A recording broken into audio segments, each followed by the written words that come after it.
Okay. ప్రభునామానికి మహిమ కలుగును గాక. చేరి వచ్చిన ఆన్లైన్లో వాక్యం వింటున్న పిల్లలందరికీ కూడా ప్రభు పేరట వందనాలు చెల్లించుకుంటున్నానండి. అందరికి వందనాలు. ఆ, ఈరోజు నేను చెప్పాలనుకుంటున్న అంశం ఏంటంటే కాలిపోని పరిచర్య, కాలిపోయే పరిచర్య. ఈ అంశాన్ని నేను మీతో చెప్పాలని నేను ఇష్టపడుతున్నాను. అంటే ఉన్న టైటిల్లో ఉన్న అర్థం ఏంటంటే రెండు పరిచర్యలు ఉన్నాయన్నమాట అండి. ఏంటంటే కాలిపోయే పరిచర్య, కాలిపోయిన పరిచర్య. దీనికి మెయిన్ రెఫరెన్స్ చూద్దాం రండి. కొరింథీయులకు రాసిన 2వ పత్రిక 5వ అధ్యాయము 10వ వచనం చదువుకుందాం. కొరింథీయులకు రాసిన 2వ పత్రిక 5వ అధ్యాయము 10వ వచనం.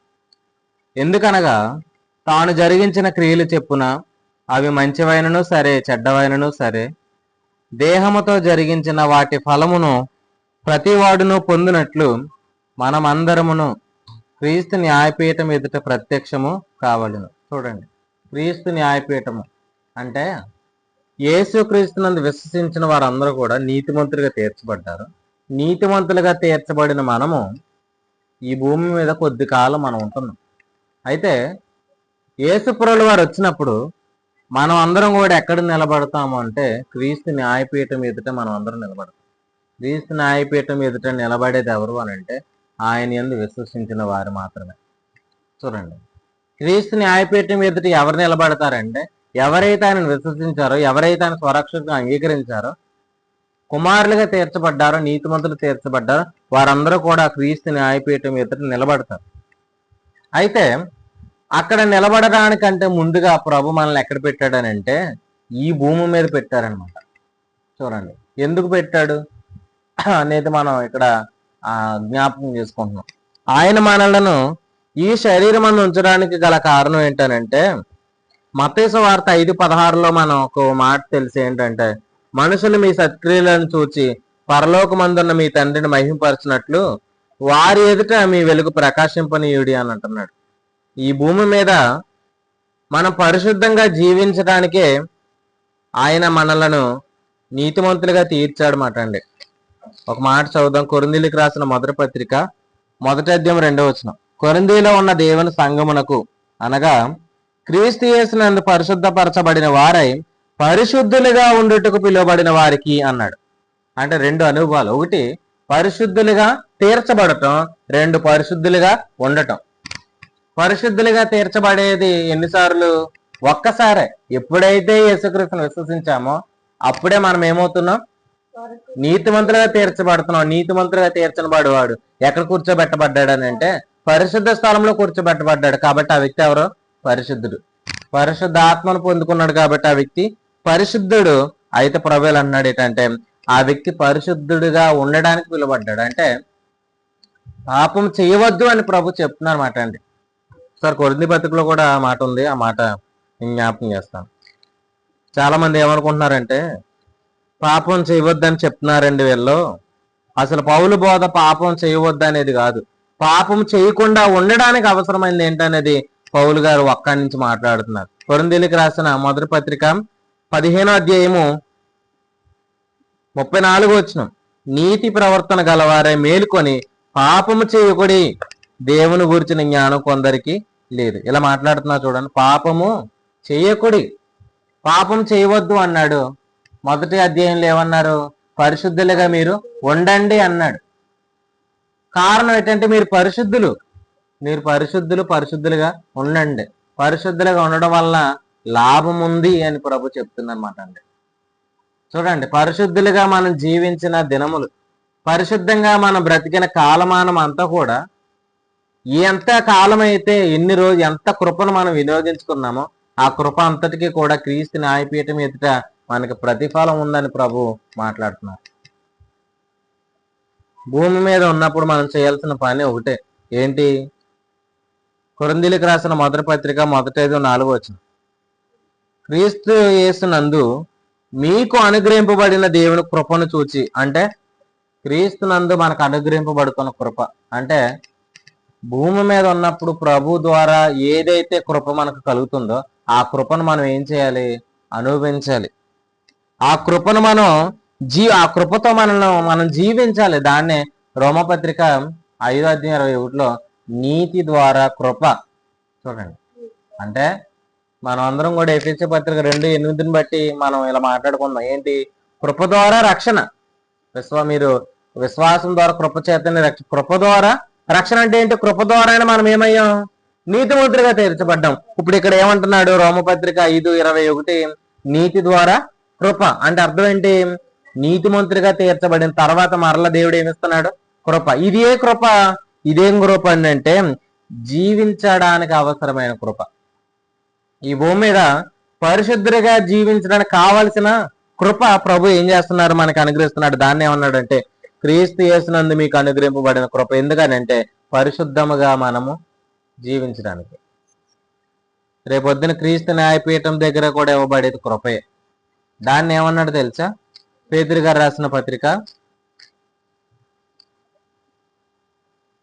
రాసిన పత్రికలో ఈ మాట మనం చూస్తున్నాం. పేతురు గారు రాసిన పత్రికలో ఈ మాట చదువుకుందాం రండి.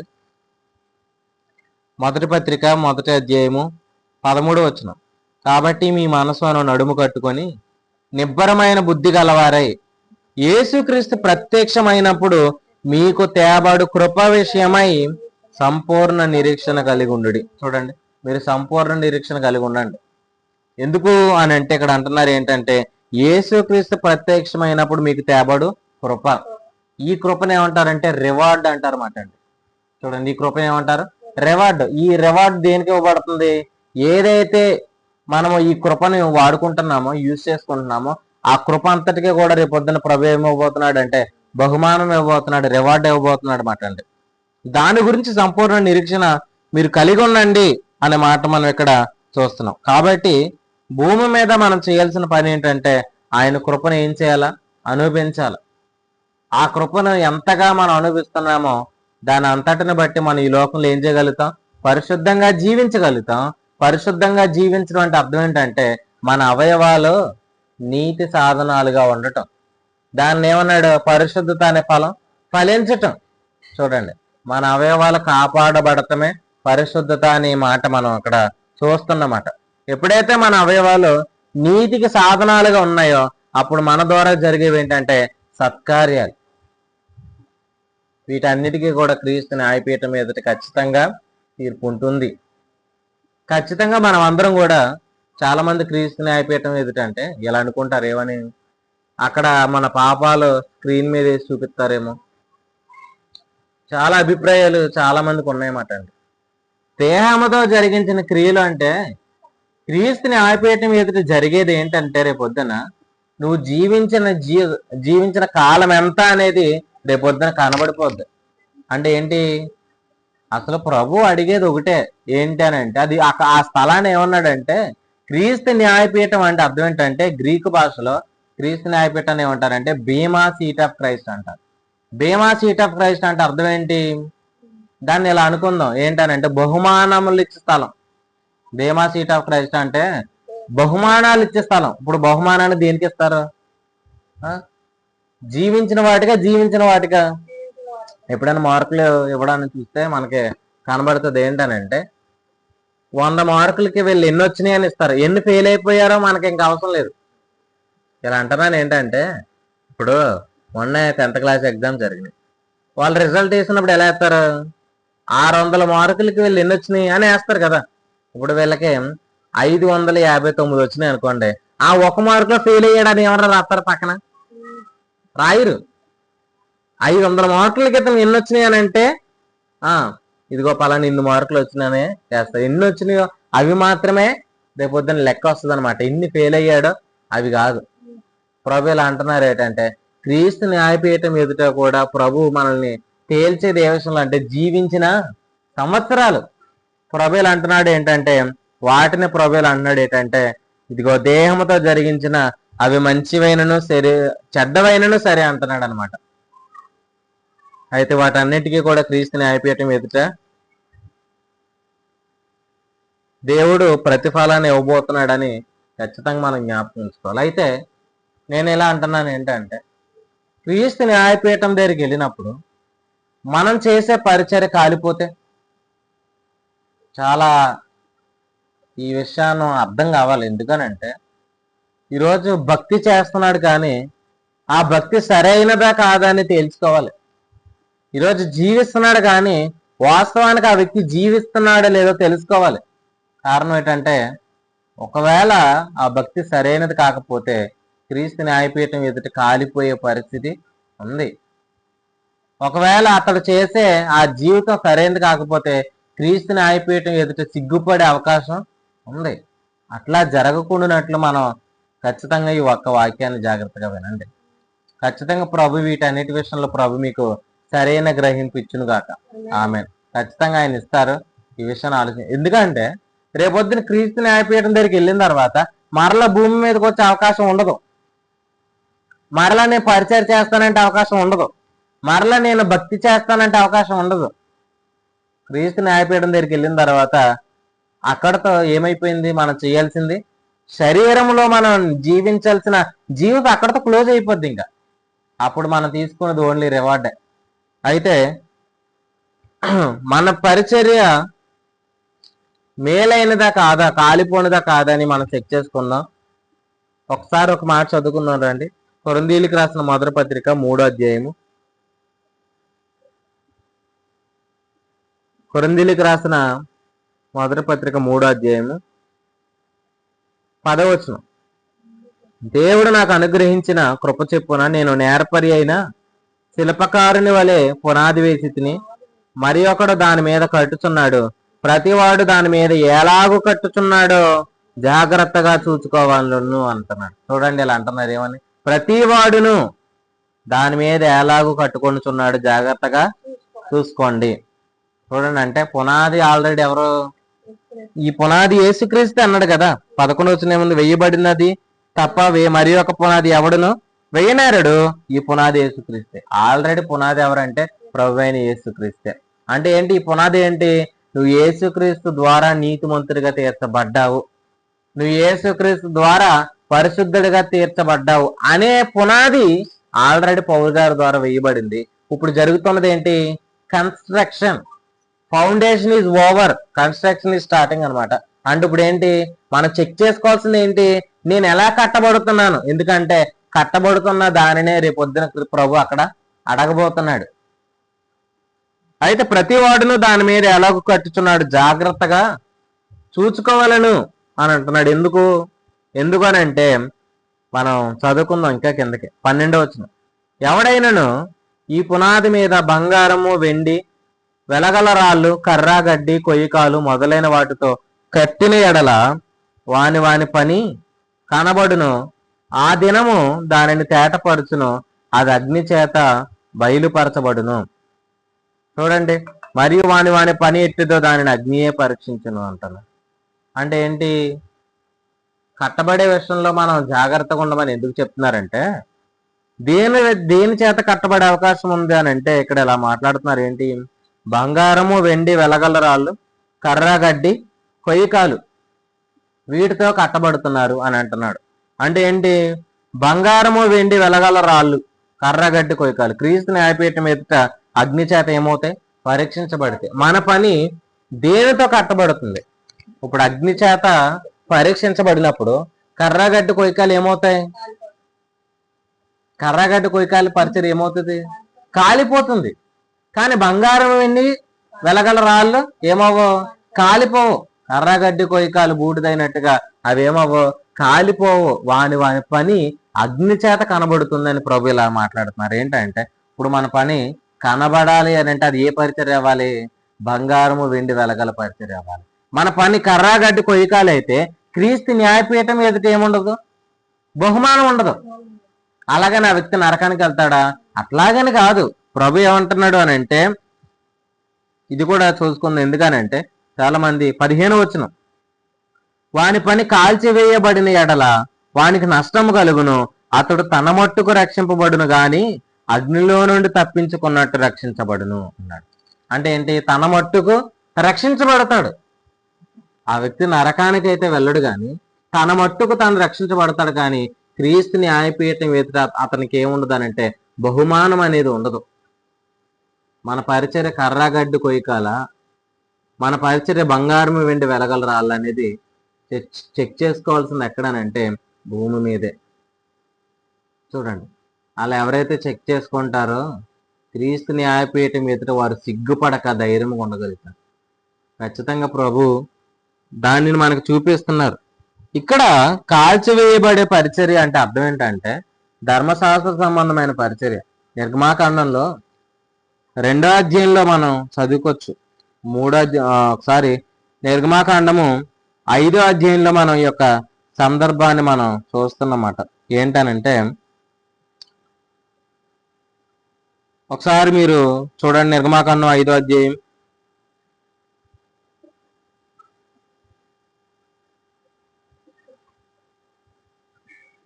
నిర్గమాకాండము 5వ అధ్యాయంలో మీరు చదివితే 10వ వచనం.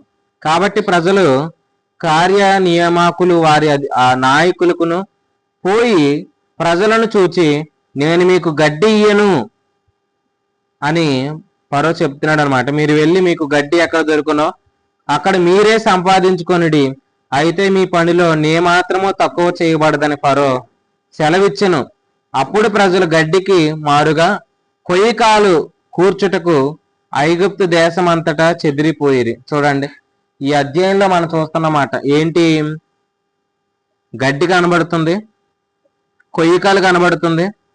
ఫరో చేతిలో ఏముంది? కర్ర ఉంది. అంటే కర్ర, గడ్డి, కొయ్యకాలు అంటే అర్థం ఏంటంటే ఐగుప్తును సూచిస్తుంది మాట అండి. చూడండి, కఠినమైన పరిచర్య, కఠినమైన ఆజ్ఞలు ఏంటి? నిజంగా మీరు ఆలోచించిన ధర్మశాస్త్రము సంబంధమైన ఆజ్ఞలే. అవి మొయ్యలేని కాడి. అపోస్తల కార్యములు 15:9. అయితే ప్రభు ఇలా మాట్లాడుతున్నారు ఏంటంటే ఏదైతే ధర్మశాస్త్ర సంబంధమైన పరిచర్య ఉందో ఆ పరిచర్య క్రీస్తు న్యాయపీఠం ఎదుట కాల్చివేయబడే పరిచర్యగా ఉంది. అయితే ప్రభు ఇలా మాట్లాడుతున్నారు, దాన్ని మనం ఆలోచన చేద్దాం. ఏంటనంటే ఈ ధర్మశాస్త్ర సంబంధమైన పరిచర్య అంటే అర్థం ఏంటంటే ఇక్కడ ఫరో కఠినమైన మనసుతో ప్రజలను పరిపాలిస్తున్నాడు అనమాట. అంటే అర్థం ఏంటి? డిమాండ్ చేస్తున్నాడు. దేన్ని డిమాండ్ చేస్తున్నాడు? ఇదిగో నేను గడ్డి ఇయ్యను, కానీ ఏమొచ్చేయాలి నాకు? ఇటుకల లెక్కలో ఏమాత్రం కూడా తక్కువ కాకూడదు. నేను గడ్డి ఇయ్యను అంటున్నాడు, కానీ లెక్క తక్కువ కాకూడదు అనుకున్నాడు. ఇట్లాంటి కఠినమైన పరిచర్య. నేను ఎలా అంటాను, ధర్మశాస్త్ర పరిచర్య కూడా అట్లాంటిదే. ఎందుకనంటే ధర్మశాస్త్ర సంబంధమైన పరిచర్యలో 10 ఆజ్ఞలు ఉంటాయి, కానీ ఆ ఆజ్ఞలను ఎవరు కూడా ఏం చేయలేరు, పాటించలేరు. కారణం ఏంటంటే ఈ 10 ఆజ్ఞలు ఇక్కడ డిమాండ్ అనేది ఉంది తప్ప సప్లై అనేది లేదు. చూడండి, చెట్టుకి నీరు పోయకుండా కాయలు ఎలా వస్తాయి? చూడండి, నీళ్లు పోస్తేనే కాయలు వస్తాయి. కానీ ధర్మశాస్త్ర సంబంధమైన పరిచర్య అంటే ఫ్రూట్స్ కావాలి, కానీ సప్లై అనేది ఉండదు అనమాట. ఇట్లాంటి డిమాండ్, ప్రేమను ఈరోజు డిమాండ్ అనేది ఎక్కువైపోయింది అనమాట. నువ్వు ప్రేమించు, నువ్వు మంచిగా జీవించు, నువ్వు యథార్థంగా జీవించు, నువ్వు పాపం చేయకు, నువ్వు అబద్ధం ఆడకు అంటే వీళ్ళు ఏం చేస్తున్నారు అంటే డిమాండ్ చేస్తున్నారు. కానీ అదేం కాదంటే అది ప్రేమ కాదు. ఎందుకు కాదంటే కావలసిన వాటిని ఇయ్యక చలి కాచుకొనుడి, ఆ దుప్పటి కప్పుకొనుడి, ఆ తినుడి అని చెప్పడం ప్రేమ అయితే కాదు. ప్రభు ఎలా అంటున్నారు ఏంటంటే ధర్మశాస్త్ర విశ్వాస సంబంధమైనది కాదు. కాబట్టి అక్కడ డిమాండ్ అనేది ఉంది. కానీ దీనిని ఏమన్నాడంటే కర్రాగడ్డి కొయ్యకాలు పరిచర్య అనమాట. అంటే ఇక్కడ ప్రజలు ఏమనుకుంటున్నారు? చెయ్యాలి అనుకుంటున్నారు, కానీ వారి వలన అది అవ్వట్లేదు అనమాట. వారు నిలబడరు. నిన్న సేవకుల ద్వారా ప్రభు గురించి మాట్లాడారు. ఏంటంటే ఇప్పుడు బిక్కవోళ్ళు అనుకుంటా మాట్లాడతారు. ఏంటనంటే ఆ విషయం, ఇప్పుడు బండ మీద కట్టబడిన ఇల్లు, ఇసుక మీద కట్టబడిన ఇల్లు అనే 2 ఇల్లులు ఉన్నాయి. ఇప్పుడు బండ మీద కట్టబడిన ఇల్లు ఎవరు? నా మాట విని వాటి చెప్పున చేయు ప్రతివాడు బండ మీద తన ఇల్లు కట్టుకున్న బుద్ధిమంతుడు పోలి ఉన్నాడు. ఇసుక మీద కట్టబడిన ఇంటికి పోలిన వాడు ఎవరు? నా మాట విని వాటి చెప్పున చెయ్యని వాడు ఇసుక మీద కట్టబడ్డాడు. నేను ఒక క్వశ్చన్ అడుగుతాను, ఏంటి? నా మాట విని చెయ్యని నిబంధన ఏంటి?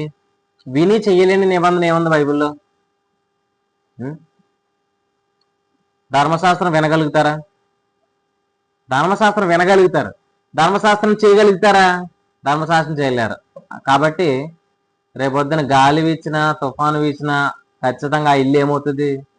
దాన్ని ఇసుక అన్నాడు. ఇసుక మీద కట్టబడింది ఎలాగైతే నిలబడదో, క్రీస్తు న్యాయపీఠం ఎదుట కర్రాగడ్డి కొయ్యకాలు కూడా పరిచర్య నిలబడదు. కానీ నా మాట విని చేయగలిగే నిబంధన ఒకటే, ఏంటి?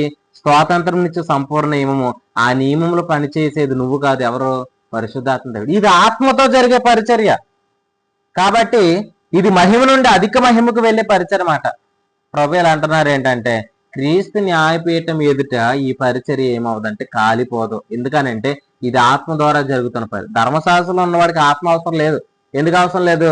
ధర్మశాస్త్రంలో ఉన్నవాడు వాడు చెయ్యాలనుకుంటాడు కాబట్టి ఖచ్చితంగా ఆత్మ మీద వాడు ఆధారపడడు. కానీ క్రొత్త నిబంధన అంటే అర్థం ఏంటంటే, మనం ఆత్మ ద్వారానే అపోస్తుల కార్యములు అంటే అర్థం ఏంటంటే ఇంగ్లీష్లో యాక్ట్స్. యాక్ట్స్ అంటే ఏంటి? పరిశుద్ధాత్మ కార్యాలు. చూడండి, పరిశుద్ధాత్మ కార్యక్రమాలు కాదు. కార్యక్రమాలు అంటే మనవే, కార్యాలు అంటే ఆయనవి. అంటే ఇప్పుడు దేవుడు అడిగే వేటిని అని అంటే మనం చేసేవి కాదు, ఆయన మన ద్వారా చేసేవి. చూడండి ఏంటి విజయ్ గారు ఏం చేస్తున్నారు? మనం చేసేవి కాదు. ప్రభు ఏమడుగుతాడు రేపొద్దున్న క్రీస్తు న్యాయపీఠం ఎదుట? ఆయన మన ద్వారా చేసేవి. మనం చేసామనుకోండి, తిమోతి పత్రికలు ఈ మాట చెప్పక్కర్లేదు. ఎందుకు? గొప్ప ఇంటిలో వెండి పాత్రలు, బంగారు పాత్రలు, ఘనత నిమిత్తమైన పాత్రలు వాడుకుంటాడు అనేది అవసరం లేదు. ఎందుకు? ప్రభువులు అంటున్నారు ఏంటంటే, క్రీస్తు న్యాయపీఠం ఎదుట ప్రభు అడిగేవి నువ్వు చేసినవి కాదు, ప్రభు నీ ద్వారా జరిగించింది. కేవలం పరిశుద్ధాత్మ ద్వారానే ఇది సాధ్యం. కాబట్టి మనం అందరం కూడా లక్ష్య పెట్టాల్సిన నియమం, లక్ష్య పెట్టాల్సిన పరిచర్య ఏంటి అని అంటే, బంగారము వెండి వెలగలరాలు. ఆ పరిచర్య అపోస్తలుడైన పౌలు గారి పరిచర్య చేస్తున్నారు. అందుకే ఏమన్నాడు తెలుసా? ఈ పరిచర్య పొందినందున అధైర్యపడము. ఎక్కడుంది మాట? చదవండి, కొరింథీయులకు రాసిన పత్రిక. ఈరోజు పరిచర్య చేస్తున్నారు కానీ ఆ పరిచర్య నిలబడతలేదని నమ్మకం లేదు. కానీ అపోస్తలుడైన పౌలు గారు చేస్తున్న పరిచర్య విషయంలో తాను ఇస్తున్న స్టేట్మెంట్ ఏంటి అని అంటే, కొరింథీయులకు రాసిన 2వ పత్రిక 4వ అధ్యాయం 1వ వచనం. కాబట్టి ఈ పరిచర్య పొందినందున కరుణింపబడిన వారమై అధైర్యపడము. ప్రభుకు స్తోత్రం. ఎందుకు అధైర్యపడరు? ఎందుకనంటే ఈ పరిచర్య ఏ పరిచర్య అనంటే నిలబడే పరిచర్య. చూడండి, తాను సువార్త విషయంలో సిగ్గుపడటం లేదు. ఎందుకనంటే క్రీస్తు న్యాయపీఠం ఎదుట ప్రతిఫలం ఇచ్చే పరిచర్య ఈ పరిచర్య. ఎందుకో కూడా చెప్తాను. ఎందుకు అనంటే ఖచ్చితంగా ఇక్కడ విశ్వాసి జీవించగలుగుతాడు. పడిపోయిన వాడు క్రీస్తు న్యాయపీఠం ఎదుట భయపడతాడు, కానీ ఈ పరిచర్యలో ఉన్నవాడు నిలబడతాడు. ఈ పరిచర్యలో ఉన్నవాడు కట్టబడతాడు. ఈ పరిచర్యలో ఉన్నవాడు సామర్థ్యం గలవాడుగా క్రీస్తు న్యాయపీఠం ఎదుట సిగ్గుపడక నిలబడతాడు. కారణం ఏంటంటే ఇది జీవింపజేసే పరిచర్య. ఆదాము జీవించువాడు, కానీ ప్రభు జీవింపజేసేవాడు. ఆదాము నుండి వచ్చిన రోజులు ఆయన మనల్ని అడగడం. ఎందుకంటే ఆదాము నుంచి వచ్చిన మనుషులందరూ ఏమయ్యారు? విజయ్ గారు, ఆదాము నుండి వచ్చిన మనుషులందరూ ఏమయ్యారు? చెప్పండి ఏంటి, చెప్పండి సేవకులు. ఆదాము నుండి వచ్చిన వారందరూ ఏమయ్యారు? మరణానికి పాత్రలు అయ్యారు. ఆది కాండ 5వ అధ్యాయంలో ఏమున్నది? ఆదాము కుమారుడు ఎవరు?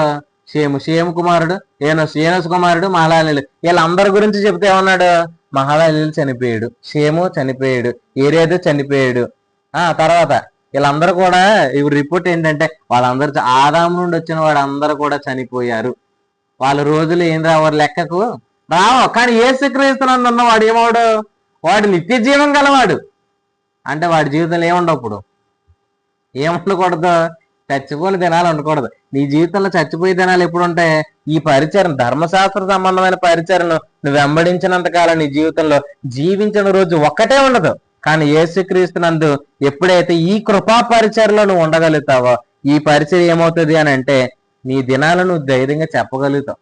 ఎందుకంటే చచ్చిపోయిన దినాల క్రీస్తు న్యాయపీఠం మీద అడగడు. ఆయన అడిగేది ఒకటే, ఏంటి? నువ్వు జీవించిన సంవత్సరాలు ఎన్ని? ఫరో ఏమడిగాడు యాకోబుని? నువ్వు జీవించిన సంవత్సరాలు ఎన్ని? కానీ యాకోబు చెప్పలేకపోయాడు. ప్రభుకు స్తోత్రం. మనం చెప్పగలిగే అవకాశం ప్రభు ఇచ్చాడు. కాబట్టి మన పరిచర్య ఏ పరిచర్య?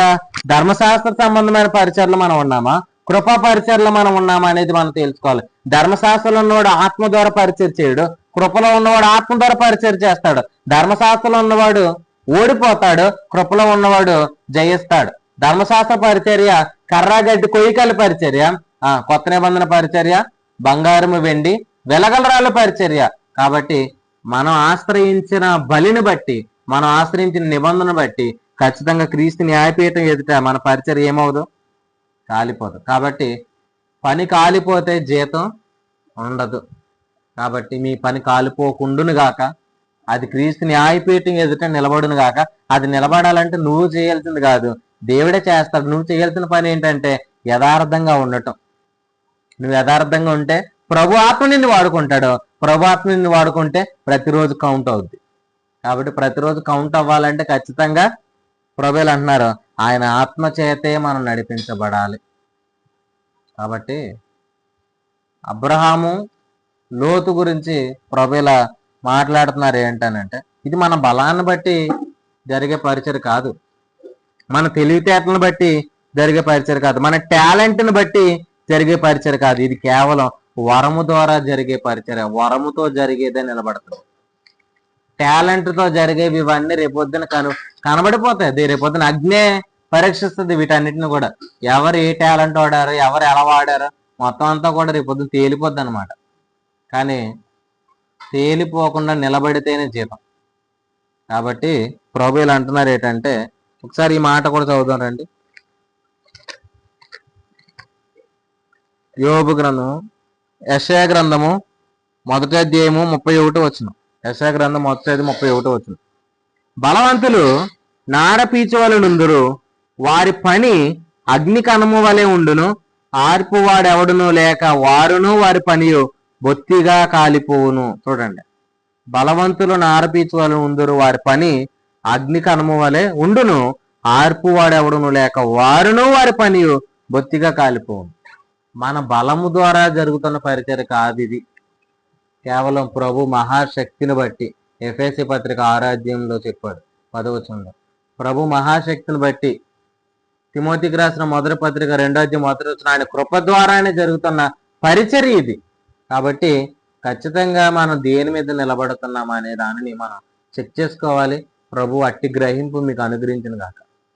రేపొద్దున చెక్ చేసుకుందామని అంటే రేపొద్దున చెక్ చేయడానికి ఏముండదు. ఇక మనం భూమి మీదే మనం చేసే పరిచర్య కర్రాగడ్డి కొయ్యకాల పరిచర్య, లేక బంగారం వెండి వెలగలరాల పరిచర్య అని చెక్ చేసుకోవాలి.